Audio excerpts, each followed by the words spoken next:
IBS है, irritable bowel syndrome जिसको बोलते हैं, IBD है, क्रॉन्स डिजीज है, अल्सर्स हो जाते हैं पेट में, वो है, गैस बनना तो बहुत ही कॉमन है, कॉन्स्टिपेशन है, एसिडिटी हो जाती है, गैस्ट्राइटिस हो गया। हर दूसरे तीसरे जने को कॉन्स्टिपेशन है और उसको पता ही नहीं कि वो कॉन्स्टिपेटेड है।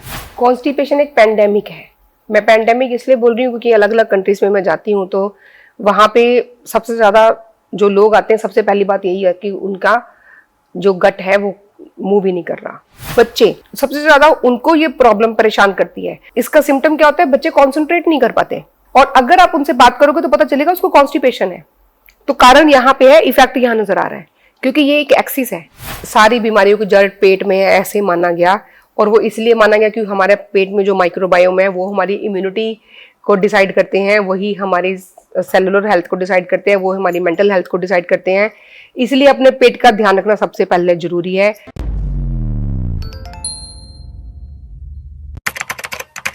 नमस्कार, D5 चैनल हिंदी देख रहे सभी दर्शकों का मैं विभोर चट्ठा स्वागत करता हूं। आज हमारे साथ मौजूद है डॉक्टर अनु। डॉक्टर अनु, आपका बहुत बहुत स्वागत है D5 चैनल हिंदी में। धन्यवाद, नमस्कार। पेट की बीमारियां बहुत ज्यादा हो रही हैं लोगों को, और कहीं ना कहीं पेट की बीमारियों को सभी बीमारियों की जड़ भी कहा जाता है। अगर हम पेट की बीमारी ठीक कर लेंगे तो हमारी गंभीर से गंभीर बीमारी भी ठीक हो सकती है। जैसे कि अगर मैं नाम लूँ तो कैंसर, डायबिटीज वगैरह ऐसी कई सारी गंभीर बीमारियां जिसे हम पेट की बीमारियों को ठीक करके ही कर सकते हैं। पेट की बीमारियां कौन कौन सी हैं? पेट की बहुत सारी बीमारियां हैं, लेकिन जो बहुत ज्यादा कॉमन है उनमें IBS है, इरिटेबल बाउल सिंड्रोम जिसको बोलते हैं, IBD है, क्रॉन्स डिजीज है, अल्सर्स हो जाते हैं पेट में, वो है, पानी भर जाता है जिसको साइटिस बोलते हैं। कारण अलग अलग हो सकते हैं इसके भी। इसके अलावा गैस बनना तो बहुत ही कॉमन है, कॉन्स्टिपेशन है, और कॉन्स्टिपेशन तो सभी बीमारियों की जड़ है। एसिडिटी हो जाती है, गैस्ट्राइटिस हो गया। मैम, इनके ऊपर हम एक एक सिंगल डिस्कस करेंगे। तो सबसे पहले मैम, जो कॉमन देखने को मिलती है एसिडिटी और गैस, इसके क्या सिम्टम है और इससे कैसे हम आसानी से ठीक कर सकते हैं इसे? सिम्टम्स तो ऐसे ही है कि कुछ भी खाएं तो खट्टे डकार आते रहते हैं, जलन होती रहती है। यहाँ पे ओसोफेगस में भी हो सकती है, फूड पाइप क्योंकि यहाँ रहता है, कई लोगों के पेट में होती है। ज्यादातर ये एपिगैस्ट्रिक रीजन है। अगर पेट में यानी गैस्ट्रम में, अगर जो पेट स्टोमक है, अगर उसमें इन्फ्लेमेशन है, सूजन है, तो यहाँ पे हमें पेन होगी। इसके अलावा हमें चेस्ट में भारीपन लग सकता है, नौजिया भी लग सकता है, उल्टी आने का, जी घबराना, ऐसे भी हो सकता है। इंडाइजेशन तो होता ही है क्योंकि जब एसिडिटी हो रही है, फूड अच्छे से पच ही नहीं रहा है, तो वो ऐसे लगता है कि पेट में ही खाना पड़ा हुआ है। गैस बन जाएगी, भर जाएगी गैस, डकारें आती रहेंगी, खट्टी डकारें आती रहेंगी अगर एसिडिटी की वजह से है। अगर पेट में किसी दूसरे कारण से है तो बहुत ज्यादा गैस पास होती रहेगी। तो ये कुछ कॉमन सिम्टम्स है जिससे सबको पता चल जाता है कि कुछ गड़बड़ है, अंदर कुछ सूजन हो रही है, तो कुछ ठीक करने की जरूरत है। मैम, इसका घरेलू उपाय क्या है गैस और एसिडिटी का, क्योंकि ये बहुत ज्यादा कॉमन देखने को मिलती है, तो घर पे इसका क्या सोल्यूशन निकल सकता है? सबसे पहले तो अपने खाने के समय सही करने हैं। दूसरी बात खाने सही करने की है। सही खाना भी गलत टाइम पे खाएंगे तो वो गलत ही जो है। हम किसी की खुशी में जाके कोई गमी की बात नहीं करते, किसी की गमी के मौके पे जाके हम खुशी की बातें नहीं करते, तो हम मौके के हिसाब से बात करते हैं। तो समय के हिसाब से ही खाना है, सही बात सही समय पर और सही खाना सही समय पर, यही खुश रहने का मंत्र है। ठीक है, तो खाने के टाइमिंग सबसे पहले तो सेट करने हैं। बिना भूख से नहीं खाएं, भूख लगने पे खाएं, लेकिन भूख लगने पे खाना ही है। अगर नहीं खाएंगे तो वो जो हमारे एंजाइम्स हैं, जो एसिड्स हैं, वो हमारी अंदर की जो वॉल्स हैं, जो अंदर की लाइनिंग है, उसको खराब करेंगे। उसमें सूजन आएगी, इन्फ्लेमेशन होगी, उस पर अल्सर बन जाएंगे। ठीक है, और अगर हम एक बार खाना नहीं पचा हुआ ऊपर से और खा लेते हैं तो अपचन होती है, गैस बनती रहती है पेट में। पेट साफ होना बहुत जरूरी है। तो कुछ भी ऐसा खाना खाएं जिससे हम जो है फाइबर हमें मिले और हमारी जो डाइट है वो उस हिसाब से हो। तो मैम, इसके घरेलू उपाय क्या हो सकते हैं? घरेलू उपायों में सबसे पहले तो आप कच्ची अदरक खा सकते हैं। खाना खाने से 20 मिनट पहले छोटा टुकड़ा अदरक का एक चबाइए, तो उससे डाइजेशन बहुत अच्छी होती है। हमारे जो ऐसे एंजाइम्स रिलीज होते हैं जो हमारा खाने को पचाने में हेल्प करते हैं, और अदरक जो है वो एंटी इन्फ्लेमेटरी होता है, इन्फ्लेमेशन को कम करता है, सूजन को कम करता है। तो इसलिए खाना खाने से 20 मिनट पहले जिस किसी को भी डाइजेशन की कोई भी दिक्कत है वो खाएं। दूसरा, खाना खाने के बाद हमने सौंफ चबाना है। उसमें आप चाहें तो, जिनको शुगर नहीं है वो मिश्री डाल के चबा सकते हैं, जो देसी मिश्री होती है, कुजा मिश्री, वो। और इसके अलावा हमें छोटी इलायची एसिडिटी को कम करने के लिए हम छोटी इलायची को भी चबा सकते हैं। मुलट्ठी को जख्म भरने में सबसे ऊपर माना गया है। तो मुलट्ठी बहुत ठंडी होती है और जख्मों को बहुत जल्दी ठीक करती है। तो जिनके अंदर एसिड ज्यादा बन रहा है वो मुलट्ठी को भी चूसते रहेंगे तो वो सूदिंग होता है, तो वो जख्मों को भी ठीक करेगा, इन्फ्लेमेशन को भी ठीक करेगा, एसिड को भी कम करेगा। मैम इसके बाद हम सबसे बड़ी गंभीर बीमारी कॉन्स्टिपेशन में बात करते हैं, क्योंकि हर दूसरे तीसरे जने को कॉन्स्टिपेशन है और उसको पता ही नहीं कि वो कॉन्स्टिपेटेड है। तो कॉन्स्टिपेशन किस वजह से होती है? कॉन्स्टिपेशन एक पैंडेमिक है। मैं पैंडेमिक इसलिए बोल रही हूँ क्योंकि अलग अलग कंट्रीज में मैं जाती हूँ तो वहां पे सबसे ज्यादा जो लोग आते हैं सबसे पहली बात यही है कि उनका जो गट है वो मूव ही नहीं कर रहा। इसके जो कारण है वो ज्यादातर तो डाइट है, रूटीन है, किसी किसी की प्रकृति यानी कि नेचुरल बॉडी टाइप भी हो सकता है। जिनकी नेचुरली ही बॉडी वातज है यानी बहुत ज्यादा ड्राई रहती है, ड्राइनेस जिनकी बॉडी में नेचुरली ज्यादा, वो भी उनकी गट भी ड्राई रहती है। और दूसरा रीजन जो इसका है वो बहुत सारी ऐसी दवाइयां हैं जो कॉन्स्टिपेशन करती हैं, जिसमें स्टैटिन्स भी हैं। स्टैटिन्स जो कोलेस्ट्रॉल को कम करने के लिए दी जाती हैं वो भी है। उनका लॉन्ग टर्म यूज करने से तो गट पैरालाइज ही हो जाती है, मूव करनी बंद कर देती है। और इसका कारण है कि हम फाइबर नहीं खाते। हमारा फूड बहुत ज्यादा प्रोसेस्ड फूड है। हम लोग माइक्रो प्रोसेस्ड फूड खाने लग गए। ज्यादातर चीजें मैदे की बनी है, ज्यादातर वो चीजें जिनको लोग बड़े शौक से खाते हैं, जिनको खाना फैशन माना जाता है, पिज्जा है, नूडल्स है, ब्रेड्स हैं, बेकरी आइटम्स हैं। तो ये सारी आइटम्स ड्राई हैं और ये ड्राई ही करेंगी हमारे अंदर जाके, तो ये बहुत ज्यादा कॉन्स्टिपेटेड कर देती है। इसके अलावा हमारी रूटीन, अगर हम रात को समय से नहीं सोएंगे, रात को जो लोग जगते हैं वो पक्का कॉन्स्टिपेटेड होते हैं।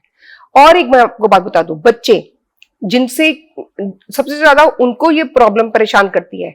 और इसका सिम्टम क्या होता है, बच्चे कॉन्सेंट्रेट नहीं कर पाते। बच्चे पढ़ रहे हैं लेकिन वो कॉन्सेंट्रेशन नहीं है, और अगर आप उनसे बात करोगे तो पता चलेगा उसको कॉन्स्टिपेशन है। तो कारण यहाँ पे है, इफेक्ट यहाँ नजर आ रहा है, क्योंकि ये एक एक्सिस है, ये एक एक्सिस है, दोनों एक दूसरे को अफेक्ट करते हैं। ऐसा कहा भी जाता है गट ब्रेन एक्सिस। बिल्कुल, गट ब्रेन एक्सिस। मैं बोलती हूँ लॉन्ग डिस्टेंस रिलेशनशिप, दोनों का बड़ा स्ट्रॉन्ग रिलेशनशिप है। एक खुश है तो दूसरा भी खुश है, और हमारी तरह नहीं है एक को छोड़ के दूसरे को पकड़ते भी नहीं है ये लोग। तो एक खुश है तो दूसरा भी खुश है, और एक नहीं खुश है किसी वजह से तो दूसरा भी नहीं खुश है। अगर एकदम से किसी को डरा देंगे बच्चे को तो वो पैंट में सुसु कर देता है, कई बार स्टूल भी पास हो जाता है, जो बहुत ज्यादा डर जाते हैं, है ना। और परसीव किसने किया, डर किसने महसूस किया, ब्रेन ने। इफेक्ट कहाँ आया, गट पे। अब दूसरा पहलू देखते हैं, अगर पेट खराब है या हमारी कॉन्स्टिपेशन है, जिनको कॉन्स्टिपेशन रहती है वो पूरा दिन उनके दिमाग में यही चलता रहता है, मेरा पेट नहीं साफ हुआ, मेरा पेट नहीं साफ हुआ। ये है गट ब्रेन एक्सेस। चिड़चिड़े भी रहते हैं, चिड़चिड़े रहेंगे क्योंकि गैस जो वो गैस है, पानवायु है, वो ऊपर को चढ़ी रहती है, उनका दिमाग को डिस्टर्ब करती रहती है। पेट साफ नहीं होगा तो टॉक्सिन्स बाहर नहीं निकलेंगे, टॉक्सिन्स बाहर नहीं निकलेंगे तो वो हमारी बॉडी में घूमेंगे, और घूम घूम के जो है हमारी इन्फ्लेमेशन करेंगे, बीमारियां करेंगे। इसीलिए इसको बहुत सारी बीमारियों की जड़ माना गया है। तो ये पैंडेमिक है, बहुत ज्यादा लोगों को है। और क्यों है उसके कारण भी हमने अभी डिस्कस कर लिया, लाइफस्टाइल है, डाइट है, और दवाइयां, बहुत सारी ऐसी और भी दवाइयां हैं जिनकी वजह से कॉन्स्टिपेशन होती है। तो जो भी दवाई हम खाते हैं, सबसे पहले हम ये देखें कि अगर मुझे कॉन्स्टिपेशन है तो क्या मैं कोई मेडिसिन तो नहीं ऐसे खा रहा हूँ जिसकी वजह से मुझे ये कॉन्स्टिपेशन की प्रॉब्लम हो रही है। मैम अब कॉन्स्टिपेशन की बात कर रहे हैं हम, तो कॉन्स्टिपेशन से घर पर ही आराम पाने के लिए, मतलब निजात पाने के लिए हम क्या कर सकते हैं? बहुत ही आसान है, बहुत ही आसान तरीके में आपको फटाफट से बताती हूँ। पहली बात, एक अपनी डाइट में मोटे अनाजों को शामिल करें। मोटे अनाजों में बहुत सारा फाइबर होता है। मोटे अनाज में जैसे जौ है, बाजरा है, ज्वार है, रागी है, मिलेट्स हैं, इस तरह के। ठीक, बाजार से पिसे हुए आटे मत लीजिए क्योंकि वो उसको छानना ही होता है या बहुत ज्यादा महीन पिसा हुआ होता है। तो मोटा आटा ही पीसना है और उसको बिना छानने बना के खाना है। ये एक तरीका है। दूसरा, कच्चा फल और सब्जियां खाइए जिससे फाइबर हमारे अंदर जाए। ये जो फाइबर जाता है ये हमारी गट की हेल्थ को अच्छा करता है, हमारे माइक्रोबायोम को भी अच्छा करता है। ठीक, तो ये दो तो हमारी डाइट का ही हिस्सा है। इसमें तो हमने केवल ध्यान देना कि ये चीजें हमें ज्यादा खानी है। कई लोगों को दूध पीने से या केला खाने से कॉन्स्टिपेशन होती है, कई लोगों की केला खाने से कॉन्स्टिपेशन ठीक होती है। तो ऐसा देखा गया कि अगर आप 2 केले खाते हैं तो वो कॉन्स्टिपेशन को ठीक करते हैं। अच्छा, जी हाँ। तो वो हमें इंडिविजुअली जज करना है। कॉन्स्टिपेशन हो रही है तो नहीं खाना, नहीं ठीक हो रही है तो खाना है जी, ठीक है। और दूसरी चीज हमें ये ध्यान में देनी है कि ऐसी बहुत सारी चीजें हमारे घर में होती हैं, जैसे ड्राई फ्रूट्स हैं, उनमें से भी जो प्रून्स रहते हैं है ना, उनको हम लोग भिगो के अगर खाएंगे। अंजीर है या उनको भी, फिग्स को, तो वो जो अंजीर है, 2 अंजीर आप भिगो दीजिए, उसको आधा घंटा भी भिगो देंगे तो वो फूल जाती है। तो वो क्या करती है, सॉफ्टनर है। अब ये तो एक तो हो गया कि फाइबर कम जा रहा, दूसरा ये कि हार्ड स्टूल आ रही है। हार्ड स्टूल आ रही है तो सॉफ्टनर की जरूरत है। सॉफ्टनर्स में ये जैसे भीगे हुए ये अंजीर है, उसको हमने भिगो के खाना है ताकि वो स्टूल सॉफ्टनर का काम करते हैं और ये बड़ी क्विकली काम करता है। जो ये अंजीर है ये बहुत इफेक्टिव है, बहुत जल्दी कॉन्स्टिपेशन को ठीक करता है। और एक चीज जो कॉन्स्टिपेशन को ठीक करने में बहुत इफेक्टिव है और हर जगह मिलती है बड़े आराम से और बड़ी फेमस है, और उसके और भी बहुत सारे फायदे हैं, वो है आंवला जी। आंवले का जूस, फ्रेश आंवला मिल रहा है उसका जूस 50 ml से शुरू कीजिए, 100 ml तक लेके जाइए, खाली पेट पीजिए, कॉन्स्टिपेशन ठीक हो जाएगी। नहीं मिल रहा आपको फ्रेश आंवला, आप बॉटल जूस अगर आपको अच्छा मिल रहा है जिसमें प्रेजर्वेटिव्स और शुगर्स नहीं डाले हुए हैं तो वो ले सकते हैं। नहीं तो उससे अच्छा है कि सूखा हुआ आंवला लीजिए पंसारी की दुकान से, उसमें से आप 5-6 दाने लेके वो रात को पानी के कांच के गिलास में या मिट्टी के बर्तन में भिगो दीजिए और सुबह वो पानी गुनगुना करके पीना है। 1 घंटे के अंदर अंदर पेट साफ हो जाता है। अच्छा। तो कॉन्स्टिपेशन में एक तो ये होता है कि स्टूल पास ही नहीं हो रहा, 2-2 3-3 दिन, कई लोगों को हफ्ता स्टूल पास नहीं होता, एक ये टाइप की कॉन्स्टिपेशन है। ठीक है, तो इस तरह के कॉन्स्टिपेशन में ड्राइनेस है बॉडी में, तो इसमें तेल लाना है, मालिश करनी है बॉडी की। तिल के तेल से अच्छे से मालिश कीजिए बॉडी की, सरसों के तेल से मालिश कीजिए और खाने को कैस्टर ऑयल दीजिए, कैस्टर एरंडी का तेल, उसको खाने के लिए भी दे सकते हैं, उसका एनिमा भी ले सकते हैं। ठीक है, जिनको इस तरह की कॉन्स्टिपेशन रहती है। दूसरी, अगर हार्ड स्टूल आ रही है तो टॉयलेट में बहुत ज्यादा टाइम लगाते हैं वो लोग जी, है ना, तो वो ऐसे लोगों को स्टूल सॉफ्टनर चाहिए। तो उन्हें ऐसी चीजें लेनी है जो लुब्रिकेट करे हमारी बॉडी में, और जैसे वो मैंने अंजीर बताया वो ये लेना है। ठीक है, इसके अलावा एक होती है इनकम्प्लीट इवैक्यूएशन, ऐसे लगता है कि पेट पूरी तरह से साफ नहीं हो तो वो बार बार जाते हैं जी। ये भी कॉन्स्टिपेशन का एक टाइप है। तो ऐसे लोग हरड़ लें, एक ही बार में पेट साफ हो जाता है। तो जो छोटी हरड़ें रहती हैं उनको देसी घी में भून के और फिर उनको पीस के उनका पाउडर बना के रख लें, 1 चम्मच रात को सोते हुए ले लें। ये लीवर को भी डिटॉक्स करता है और कॉन्स्टिपेशन को भी दूर करता है। कई लोग त्रिफला लेते हैं, बहुत अच्छी बात है, लेकिन एक बात मैं कहना चाहती हूँ कि ये जो घरेलू उपाय हैं ये फार बेटर है उन चीजों से जो बाजार में डिब्बे में पैक मिलती हैं। जो डिब्बे में पैक चूर्ण मिलते हैं कॉन्स्टिपेशन को दूर करने वाले, या कोई भी ऐसी दवाइयां मिलती हैं जो क्लेम करते हैं कि इससे कॉन्स्टिपेशन ठीक होगी, वो खाते मोशन आता है ऐसे खुल के कि बंदे को लगता है कि मैं तो सही हो गया ठीक, लेकिन वो हैबिट फॉर्मिंग होते हैं क्योंकि उसमें होती है सनाई पत्ती। तो सनाई पत्ती की आदत लग जाती है हमारी गट को, वो मिलेगी तो वो हिलेगी, नहीं मिलेगी तो वो हिलेगी भी नहीं गट। मैम ऐसा भी कहा जाता है सनाई पत्ती अगर हम एडिक्टिव हो जाएं उस चीज के तो अंदर से आते भी गला देती है। ये बिल्कुल करती है, ये बिल्कुल ऐसे ही करती है। इसीलिए ही मैं ये वाली बात दोबारा से बोल रही हूँ कि जो बाजार में क्लेम करने वाले चूर्ण आते हैं कि हम बिल्कुल पेट को साफ कर देंगे या इसको खाते ही हम आपकी कॉन्स्टिपेशन जो है सदियों पुरानी सालों पुरानी ठीक हो जाएगी, वो सब उसके पीछे ना जाएं। कैस्टर ऑयल है, आंवला है, हरड़े हैं, ये भीगे हुए अंजीर है, ये सब चीजें लीजिए, फाइबर खाइए, बॉडी की मसाज कीजिए। जो हमारा बेली बटन है, जो हमारी नाभि है, उसमें कैस्टर ऑयल डाल के सो जाइए 3-4 बूंदे। तो ये आसान तरीके हैं और बहुत इफेक्टिव तरीके हैं। छोटे बच्चों को, न्यू बॉर्न बेबीज को कॉन्स्टिपेशन होती है, न्यू बॉर्न बेबीज में कॉन्स्टिपेशन बहुत कॉमन है, उनको भी 2 बूंद कैस्टर ऑयल के देते हैं माँ के दूध में मिला के जी। जो 4-5 साल के बच्चे उनको भी दूध में कैस्टर ऑयल मिला के रात को देते हैं, तो सबसे सेफ है ये। मैम इसके बाद हम बात करेंगे गैस्ट्राइटिस की। गैस्ट्राइटिस भी बहुत ज्यादा बढ़ रहा है, गैस बढ़ जाती है तो गैस्ट्राइटिस हो जाता है, मैंने ये भी सुना है। तो ये किस वजह से होता है और इसे हम कैसे आसानी से ठीक कर सकते हैं? पहली बात तो मैं थोड़ा सा करेक्ट करूंगी कि गैस और यहाँ पे जो गैस्ट्राइटिस में गैस है उनका फर्क क्या है। गैस है पेट में गैस भर जाना, और यहाँ पे गैस्ट्रम है, गैस्ट्रम बोलते हैं स्टोमक को, वो जो एक थैली जिसमें खाना जाता है, जो उसको ऐसे ऐसे करके, जिसमें हाइड्रोक्लोरिक एसिड बनता है और हाइड्रोक्लोरिक एसिड उसमें मिक्स होता है तो प्रोटीन पचने शुरू होते हैं, जी, उसको बोलते हैं गैस्ट्रम। जब उसमें इन्फ्लामेशन होती है तो उसको बोलते हैं गैस्ट्राइटिस।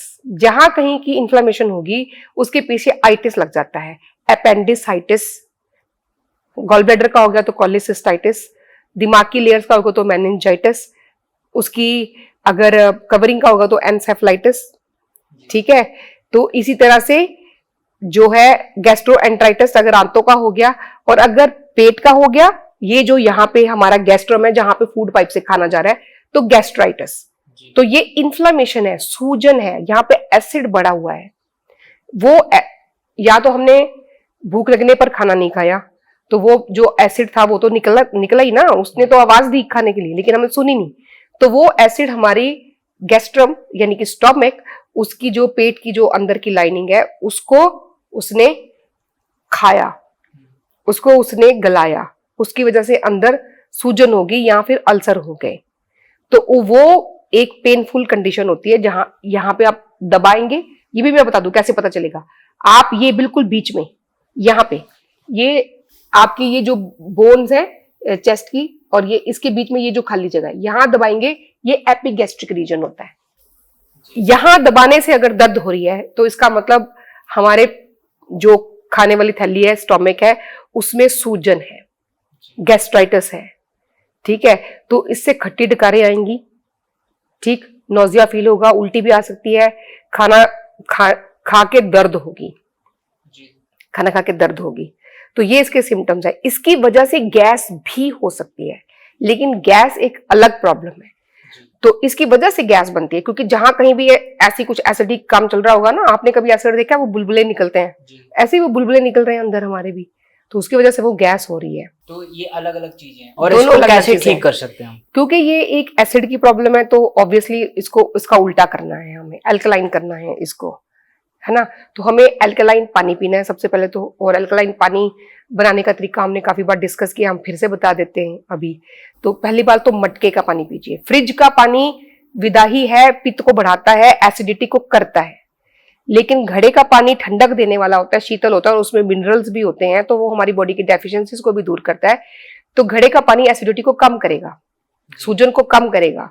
घड़े में पानी लीजिए, उसमें आप एक टुकड़ा काट के नींबू का डाल दीजिए, एक छोटा टुकड़ा अदरक का डाल दीजिए, हल्दी कच्ची मिल रही है उसका डाल दीजिए, सीजनल सब्जियां उसमें डाल सकते हैं, जब गाजर आ रही है तो गाजर डाल दीजिए, सर्दी में, गर्मियों में खीरा आता है तो खीरे का टुकड़ा डाल दीजिए, एक हरी मिर्च डालिए उसकी डंडी के साथ, क्योंकि जो उसकी डंडी रहती है उसमें ऐसे माइक्रोबैक्टीरिया रहते हैं जो हमारी गट के लिए बहुत अच्छे हैं, तो हमारी गट का माइक्रोबायोम ठीक करते हैं, हमारे डाइजेशन को ठीक करेंगे। तो ऐसी चीजें, और इसमें कुछ पुदीने के पत्ते डाल सकते हैं या आप धनिया के पत्ते डाल सकते हैं। तो रोज अलग अलग तरह की चीजें डाल के आप इसको रख दीजिए, ये इन्फ्यूज्ड वाटर बन जाता है। तो ये अल्कलाइन नेचर का होता है, वो पीजिए, सिपिंग करते रहेंगे, एसिडिटी को दूर करेगा और जो है इन्फ्लेमेशन को कम करने में हेल्प करेगा। ये पानी की बात होगी। अब आ जाते हैं खाने पे। तो खाने में भी ऐसा है कि जिन लोगों के बॉडी में बहुत ज्यादा एसिडिटी बन रही है, उनको ज्यादा तला हुआ, खट्टा और हैवी फूड नहीं खाना। वो लोग जो ये माँ की दाल होती है जिसको काली दाल बोलते हैं, वो है, राजमा है, ऐसी चीजें भी नहीं पचा पाते हैं। तो दिल भी करता है खाने को लेकिन खा नहीं पाते हैं। या तो आप हींग का इस्तेमाल कीजिए, उसमें राजमा बना रहे हैं तो उसमें अदरक डालिए काफी सारा, तब वो पचते हैं। तो जब हम इन मसालों का इस्तेमाल नहीं करते ठीक ढंग से तो वो फूड हमें पचते भी नहीं है। तो अदरक जो है, हमने पहले भी इसके बारे में बात की है, उसका एक टुकड़ा खाना खाने से 20 मिनट पहले आप चबाइए, उसको सुखा के और उसमें हम लोग काला नमक डाल के वो भी रख सकते हैं, है ना। और इसके अलावा मुलट्ठी चूसिए, मुलट्ठी चूसने से एसिडिटी कम होती है। कच्चा दूध, गाय का कच्चा दूध, अगर बहुत ज्यादा बर्निंग हो रही है ना, तो ये खाने की, कुछ भी DSR खाते हैं और गोलियां खाते हैं, उसको खाने की बजाय 1 कप कच्चा दूध लीजिए, ठंडा, उसको ठंडा कर लेना है, वो पीना है। वो एंटासिड का काम करता है, न्यूट्रलाइज करता है एसिड को। बाहरी भी बर्न्स होते हैं तो हम उसके ऊपर लगातार दूध डालते हैं जब तक जलन होनी बंद नहीं हो जाती। तो कच्चा दूध, जिनको बहुत ज्यादा एसिडिटी हो रही है अंदर, वो ठंडा करके उसको पिए तो वो एसिड को ठीक करेगा। मैम अब हम अल्सर के बारे में बात करते हैं। तो अल्सर के सिम्टम्स क्या होते हैं? पहले तो पता चल जाता है कि जलन होने लग जाती है। तो अल्सर को ठीक कैसे किया जा सकता है? मैं सबसे बड़े क्योंकि लोगों में ऐसा है कि अल्सर का ट्रीटमेंट पूरा कराना पड़ेगा तभी दवाइयों की वजह से ठीक होगा, ऐसा है या फिर हम घरेलू उपाय करके भी इसे ठीक कर सकते हैं? हम लोग इसके इलाज की बात करेंगे और घरेलू घर पे हम इसको बिल्कुल ठीक कर सकते हैं, अपने आप से ठीक कर सकते हैं बिना दवाइयों के। लेकिन उसके पहले हम समझते हैं ये होता क्यों है। अल्सर ज्यादातर होते हैं दर्द की दवाइयां खाने से। दर्द की दवाइयां हमने बहुत ज्यादा खाई तो वो इतनी स्ट्रांग होती हैं, जो NSAIDs होते हैं, non steroidal anti inflammatory drugs, वो हमारे पेट में अल्सर्स कर देते हैं। यानी कि हमारे पेट की अंदर की जो दीवार है, जो उसकी कवरिंग है, उसको वो गला देते हैं, उसको अल्सर्स बोलते हैं, है ना। और वो भरते नहीं है क्योंकि और उस पर एसिड लगता रहता है, खाना लगा तब भी दर्द हुई तो वो दोबारा से छिले जा रहे हैं, है ना। तो ये कारण है अल्सर होने के, या बहुत ज्यादा हमने एसिडिक फूड खाया उस वजह से भी अल्सर्स हो जाते हैं। अब बात आ गई कि इसको ठीक कैसे कर सकते हैं और पता कैसे चलेगा। पहली बात तो ये दर्द होगी, खाना खाएंगे तो तेज दर्द होगा, तो इसका मतलब जख्म है अंदर, तभी खाना खा के वो जहां जाके टच कर रहा है तो दर्द हो रही है। जब कुछ नहीं, अब चोट लगी है उसको छेड़ोगे तो दर्द होगा, नहीं छेड़ोगे तो नहीं होगा, टिका हुआ तो नहीं होगा। और दूसरा क्या होता है, उन अल्सर्स में से ब्लीडिंग भी होती है। अगर ऊपर अपर GI ट्रैक, जो पेट के अल्सर की अगर आप बात करो, अगर यहाँ पे अल्सर्स हैं और या इसोफेगस में, फूड की पाइप में अगर अल्सर्स है, अगर वहां से ब्लीडिंग होती है तो जो हमें स्टूल पास होगा वो कई बार अगर काला आया एकदम कोलतार जैसा, तो इसका मतलब कि 24 घंटे पहले ब्लीडिंग हुई थी ऊपर कहीं अपर GI ट्रैक में, पेट में जहां खाना गया, यहाँ फूड पाइप में, तो वहां से ब्लीडिंग होगी तो एकदम काली कोलतार जैसी लैट्रिन आएगी और थोड़ी सी लिक्विड आएगी, और लैट्रिन से उठेंगे तो थोड़ा सिर चकराएगा क्योंकि ब्लीडिंग हुई ना, ब्लीडिंग हुई, पेन तो हो ही रहा था, पेन के साथ अगर ऐसी लैट्रिन आ रही है तो इसका मतलब ऊपर अल्सर्स में से ब्लीडिंग हो गई है। ठीक है। और दर्द होती है, एसिडिटी रहती है, यही सिम्टम्स है। चक्कर आते हैं, गैस चढ़ी रहती है सिर को, चक्कर भी आते हैं। ब्लीडिंग अगर इंटरनल ब्लीडिंग थोड़ी थोड़ी चल रही है जिसको हम नोटिस नहीं कर रहे हैं, नीचे वाली अगर आंतों से कहीं से ब्लीडिंग होती है तो वो फ्रेश ब्लीड आता है स्टूल में, ऊपर वाले समय से आता है तो वो जमा हुआ आता है, मतलब उसका कलर चेंज हो जाता है। ठीक है। तो ब्लड लॉस होता है तो कमजोरी फील होती है, थकान फील होती है, तो ये सिम्टम्स हैं जिनसे हम पता कर सकते हैं। मैम इससे आराम कैसे पा सकते हैं अल्सर से? अल्सर से जैसे हमने कई बार बात करी है मुलेठी के बारे में, तो मुलेठी को चूसने से जख्म भरते हैं, तो सबसे आसान तरीका तो यही है जख्म भरने का। ठीक है। हो ही ना तो सबसे पहले कारण हटाने पड़ेंगे कि क्या कारण है, किस वजह से अल्सर्स हो रहे हैं पेट में।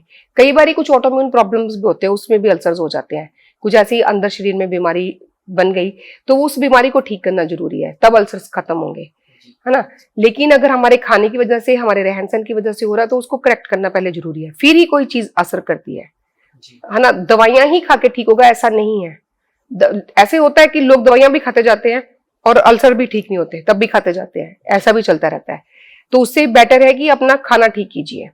जो दही है, जैसे फर्मेंटेड फूड है, और जो जिसमें हमारी बॉडी का माइक्रोबायोम ठीक होता है, हमारे माइक्रोबैक्टीरिया ठीक होते हैं, वो खाना है ना। और एल्कलाइन फूड खाना है, एल्कलाइन फूड खाना है, यानी कि फ्रूट्स एल्कलाइन है, कच्ची सब्जियां एल्कलाइन है, उबली हुई सब्जियां। जो लोग कच्चा नहीं पचा सकते वो हल्का स्वाते करके या हल्की स्टीम करके सब्जियां खाएं। तो जिस समय डाइजेशन पहले से ही पुअर है उस समय हम कई बार कच्चा नहीं पचा सकते, सब्जियों को नहीं पचा सकते। अगर उसमें बहुत ज्यादा पेनफुल है तो आप उसको हल्का स्टीम कर लीजिए। स्टीम किए हुए एप्पल बहुत अच्छे होते हैं ऐसी स्थिति में, नहीं तो आप उनका जूस निकाल के पी सकते हैं। सबसे और एक मैं आपको आसान तरीका बताती हूँ, गेंदे के फूल जो रहते हैं, गेंदे के फूल अल्सर्स को ठीक करने में बहुत अच्छे हैं। कच्चा गेंदे का फूल चबाना है, ब्लीडिंग हो रही है तो उसको भी स्टॉप करेगा। गेंदे के जो पत्ते रहते हैं गेंदे के फूल के, गेंदा वो नहीं लेना है जो बड़े बड़े मैरीगोल्ड देखने में बड़े सुंदर लगते हैं, खुशबू नहीं होती उसमें, मैं वो उनकी बात कर रही हूँ जो असली छोटे गेंदे के फूल होते हैं जिसमें से बहुत अच्छी खुशबू आती है, जो भगवान को चढ़ते हैं। ठीक है। तो वो ठंडे होते हैं नेचर में, हीलिंग करते हैं, बहुत अल्सर्स को ठीक करते हैं, उसको हमने कच्चा चबा के खाना है। और जो पत्ते हैं उनका जूस निकाल के पी सकते हैं। मैम इसके बाद सबसे बड़ी प्रॉब्लम ये भी आती है, लोगों को आईबीएस हो जाता है, तो वो क्या चीज है और उसको हम कैसे ठीक कर सकते हैं? इरिटेबल बाउल सिंड्रोम जिसकी आप बात कर रहे हो, ये ज्यादातर स्ट्रेस से लिंक्ड होता है। तो जब हमें बहुत ज्यादा स्ट्रेस है, और जो इसके कारण है, एक तो स्ट्रेस सबसे बड़ा कारण ये है, और आईबीएस हुआ उसकी वजह से स्ट्रेस हुआ, उससे फिर और हो गया, तो ये एक विशियस सर्कल भी बन जाता है। दूसरा इसका कारण है कि हमारी गट का माइक्रोबायोम खराब होना। गट का माइक्रोबायोम खराब होने में हमारा खाना मेन रोल प्ले करता है। एक और कारण है, जो बच्चे सिजेरियन से पैदा होते हैं और जो बच्चों को माँ का दूध नहीं पिलाया जाता, उन बच्चों की गट बहुत वीक होती है। आप देखेंगे उनको हमेशा डाइजेस्टिव इशू रहेंगे ही रहेंगे। अब सवाल आपके दिमाग में आ रहा होगा कि सिजेरियन से पैदा होने से बच्चे के पेट का क्या हेल्थ का क्या रिलेशन? हाँ, तो वो जब नॉर्मल डिलीवरी से एक बच्चा पैदा होता है, तो वो उस पैसेज में माइक्रो ऑर्गेनिजम्स होते हैं, माइक्रोबायोम है उस एक पैसेज का, जो लेके चलता है बच्चा अपने साथ में। वो माइक्रोबायोम उसके अंदर की गट के माइक्रोबायोम को बनाता है, उसको बनाने में उसका मेन रोल है, लीडिंग रोल है। लेकिन जब हमने उसको यहीं से निकाल दिया, उस रास्ते भेजा ही नहीं, तो वो बच्चे को वो माइक्रोबैक्टीरिया मिले नहीं, इसलिए उनकी गट हेल्थ कॉम्प्रोमाइज्ड होती है हमेशा। तो ऐसे बच्चे ज्यादातर आईबीएस के शिकार होते हैं, छोटी एज में भी। बहुत छोटी एज में भी बच्चों को आईबीएस होता है। अब आईबीएस के सिम्टम्स अगर मैं बोलूं तो कभी कॉन्स्टिपेशन रहेगी, कभी लूज मोशन लग जाएंगे। जितना स्ट्रेस हुआ उतना ज्यादा पेट और खराब हो गया।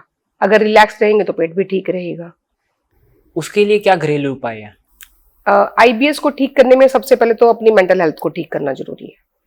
मेंटल हेल्थ ठीक करने के लिए योग, प्राणायाम, मेडिटेशन, रिलैक्स करना, सैर करें, स्विमिंग करें, ये सारी चीजें करें। तो ये जो गट माइक्रोबायोम हमारा खराब हो गया, इसको ठीक करने के लिए हमें ऐसा फूड खाना जरूरी है जो लिविंग फूड हो, जिसमें ऑलरेडी माइक्रोबायोम हो, या फिर फर्मेंटेड फूड हो, उसमें भी माइक्रोबायोम होते हैं, वो अच्छे बैक्टीरिया होते हैं जो हमें चाहिए, है ना। जैसे दही में लैक्टोबैसिलस है। और लिविंग फूड है जो कच्चा फूड है, वो लिविंग फूड है। जब हम कुक करते हैं तो वो मर जाते हैं उसके माइक्रोबैक्टीरिया जो होते हैं। तो इसलिए कच्चा भी खाना है, पका हुआ भी खाना है। कम से कम 50% कच्चा खाना खाइए और 50% पका हुआ खाइए, इतना तो कम से कम हम करें। दूसरा ये है कि दही है, वो भी गट हेल्थ के लिए बहुत अच्छा होता है। माइक्रोबायोम जो है हमारी गट का, उसको ये अच्छा करता है, इसके जो माइक्रोबैक्टीरिया इसमें होते हैं। छाछ है जो बटर मिल्क जिसको बोलते हैं, जिसमें से मक्खन निकाला हुआ होता है, वो भी एक फर्मेंटेड ड्रिंक है, तो वो लेना है। वो हमारे लीवर को और हमारे डाइजेशन के लिए बहुत अच्छा है। तो 11 बजे के आसपास इसको पिए, ठीक है। और इसके लिए मिलेट्स का जो फर्मेंटेड शेक है, जिसको अम्बली बोलते हैं, वो भी बहुत अच्छा है। तो ये माइक्रोबायोम को ठीक करने वाली चीजें हैं। लेकिन मेंटल हेल्थ इसको डायरेक्टली अफेक्ट करती है। बेली ब्रीदिंग कीजिए। बेली ब्रीदिंग में जैसे आप देखिए, हम सांस ले रहे हैं, हम चेस्ट से सांस ले रहे हैं, हम अपने पेट को कस के रखते हैं कि कोई हमारा पेट देखे बिना, कि पेट हिलेगा तो अच्छा नहीं लगेगा। अच्छा लगने से ज्यादा जरूरी है सेहतमंद रहना। तो जो बेली ब्रीदिंग होती है, बेली ब्रीदिंग से हमारी जो सेंट्रल नर्वस सिस्टम है, जो हमारा पैरासिम्पैथेटिक नर्वस सिस्टम है, वो एक्टिवेट होता है। वो हमारे नर्वस सिस्टम को शांत करता है, हमारे ब्रेन को शांत करता है, हमें रिलैक्स करता है, हमारी ब्लड वेसल्स को डायलेट करता है, हमारी बॉडी की एसिडिटी को कम करता है, अल्कलाइन बनाता है। तो सिर्फ इंटेंशनल बेली ब्रीदिंग, जब अगर आईबीएस है तो पक्का ये करना ही है, इंटेंशनल बेली ब्रीदिंग, यानी पेट से सांस लेंगे, पेट भर के सांस लेना है, सांस लिया पेट बाहर, सांस छोड़ा पेट पूरा अंदर। तो ये इंटेंशनल बेली ब्रीदिंग है, जिससे हम गट ब्रेन एक्सिस को भी ठीक कर सकते हैं। ये कुछ टेक्निक्स हैं जिनसे हम अपने घर पे आराम से जो है आईबीएस को ठीक कर सकते हैं। फूड ठीक कीजिए, अपनी एक्सरसाइज कीजिए, मेंटल हेल्थ को करेक्ट कीजिए। मैम ये तो हमारी पेट की बीमारियों के बारे में बात होगी, और भी कई सारी पेट की बीमारियां होती हैं, उसके ऊपर हम डिटेल डिस्कशन अगले एपिसोड में करेंगे। आप जाते जाते हमारे दर्शकों को क्या संदेश देना चाहेंगी? जहां से हमने डिस्कशन शुरू की थी, मैं वही संदेश देना चाहूंगी कि हमारी सारी बीमारियों की जड़ पेट में है, ऐसे माना गया, और वो इसलिए माना गया क्योंकि हमारे पेट में जो माइक्रोबायोम है वो हमारी इम्यूनिटी को डिसाइड करते हैं, वही हमारी सेलुलर हेल्थ को डिसाइड करते हैं, वो हमारी मेंटल हेल्थ को डिसाइड करते हैं। इसलिए अपने पेट का ध्यान रखना सबसे पहले जरूरी है। भूख लगने पर खाएं, कम खाएं, सीजनल खाएं। फूड खाने के 3 ही रूल हैं अगर हम रिवाइज करें। एक तो हमने सबसे पहला रूल है लोकल खाना है, जहां हम रहते हैं वहां पे जो सब्जियां पैदा होती हैं हमें वही खानी है। दूसरा सीजनल खाना है, जिस सीजन में जो चीज आती है वही खानी है। सर्दियों में आम नहीं खाने हैं जी, है ना, और गर्मियों में सर्दियों वाली सब्जियां नहीं खानी, जैसे कि गोभी हो गई, वैसे भी उसमें कीड़े पड़ जाते हैं बहुत। और गाजर भी। हाँ जी, जब जो चीज जब आती है उसको तभी खाना है, वो प्रकृति ने ऐसे बनाया हमारे लिए। और तीसरा रूल है जब खाना है उसके पहले ही उसको बनाओ, फ्रेश खाओ, मतलब पका हुआ फ्रेश खाना है। उसको बना के रख दिया, रीहीट करके खाएंगे तो उसके गुण मर जाते हैं, वो डेड फूड बनता जाता है। हालांकि हम सब खाते हैं क्योंकि हमारे रूटीन ऐसी बन गई है। तो यही मेरा कहना है कि अब अगर हम ये 3 रूल अपना लेंगे और साथ में अपनी एक्सरसाइज की रूटीन रखेंगे तो डेफिनेटली हमारा पेट ठीक रहेगा। पेट ठीक रहेगा तो हमारी पूरी बॉडी ठीक रहेगी। मैम, हमारे दर्शक आपसे कैसे संपर्क कर सकते हैं? आप लोग व्हाट्सएप कर सकते हैं या कॉल कर सकते हैं 8492086297 पर। ये मेरी टीम के पास रहता है जो तुरंत आपको रिस्पॉन्ड करेंगे। मैम, आपने बहुत महत्वपूर्ण जानकारी दी, आप हमारे साथ जुड़ी, आपका बहुत बहुत धन्यवाद। Thank you. स्वस्थ रहें, खुश रहें। अगले एपिसोड में फिर मुलाकात होगी, तब तक के लिए नमस्कार।